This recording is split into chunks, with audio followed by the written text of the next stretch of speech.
Hello, good morning, and welcome to Monday's edition of TVC Breakfast. Table is really hard today. My name is Itoma Edu. It's a beautiful Monday morning, no Monday blues. I'm Ibrahim Shita, ready to give you all the information that you all deserve to hear this Monday morning. Exactly. Good morning, Nigeria. What a beautiful Monday morning. And we're here to serve you everything that has been trending, and we bring you the stories right here on this table. The name is Ria Abdul. Absolutely. It's a fresh new week. Good morning, everyone. Welcome. This is TVC Breakfast. My name is Nelson Etta. I'd like to say good morning, everybody. Good morning. It's good to be here today. It's just Ria. No, she's very well protected, you know. Yeah, Right, very well absolutely. protected. I love Left it. and right. Like my big brothers. I love it. Big brothers. Blessed is she amongst men. Exactly. Interesting stuff. Yeah, and that sets the tone for today's programming, where we'll be talking about issues, especially the 2027 general election, which is being sought after by politicians. We'll look at the endorsements when we go to Abuja, looking at the endorsement of President Bola Ahmed Tinubu by some of the Delta APC. Some are saying that it's too early. Others are saying that they agree or disagree one way or the other. And then afterwards, we'll also be doing trending now with Olamide Odekunle, who will be bringing us what is trending at the moment. But let's start off with the story. Nigeria's sustained war against illicit drugs recorded success with the arrest of the founder and general overseer of the Turn of Mercy Church, Prophet Adefolusho Anu, for masterminding multiple shipments of illicit drugs into Nigeria by operatives of the National Drug Law Enforcement Agency. There is more in this report. Prophet Adefolusho was arrested at his church location in Okun Aja Ogombo Road in the Lekki area of Lagos State last Sunday by NDLEA officers who waited for him to conclude the worship service before his arrest. He had fled to Ghana to hide since June, when the operatives started trailing him following the seizure of 2 shipments of Ghana Loud, a strain of cannabis linked to him. The first seizure of 200 kilograms of the psychoactive substance was made at Okwaja Beach on the 3rd of June, while another consignment of 700 kilograms of the same substance was recovered from his delivery van on the 6th of July.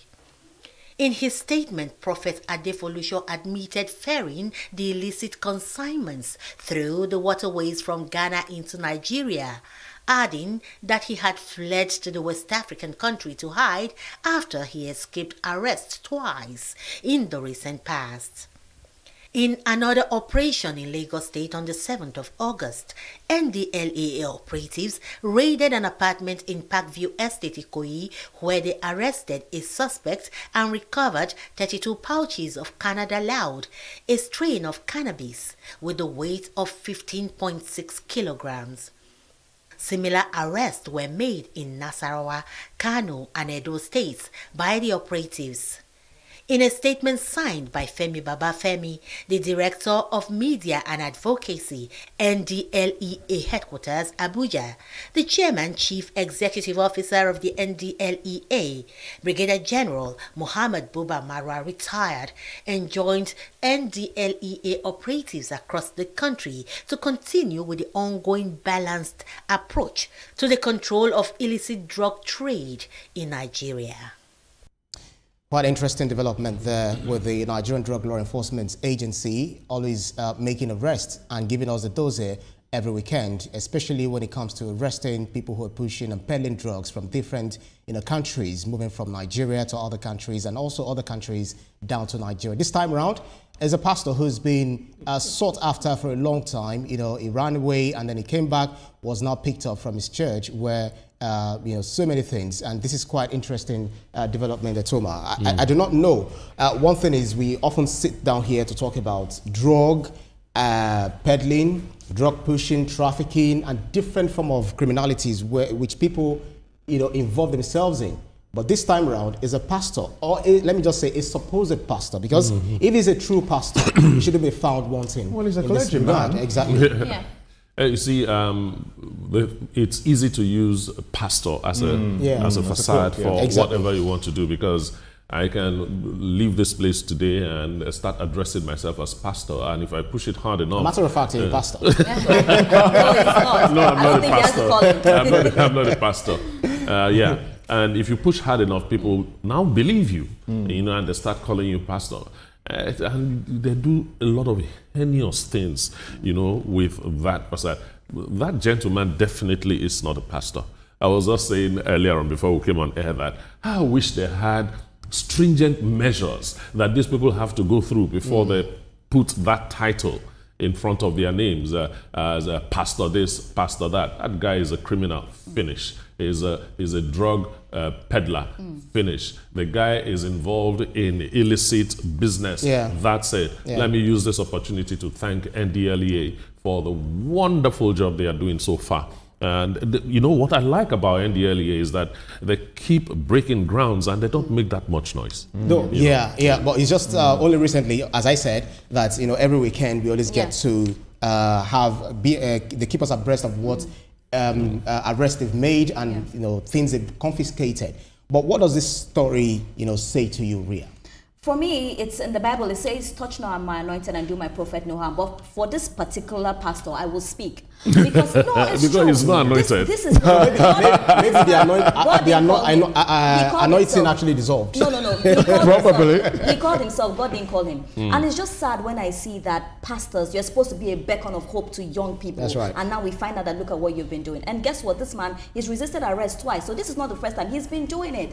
Now they say that a good name is better than riches. This is where it shows. Because right now you've tarnished your image. You will not just receive punishment, but you'll receive punishment from God. Because another thing that God hates is to lie on his name. So you stand on the pulpit every day, you are lying, deceiving people when you know that you're a criminal.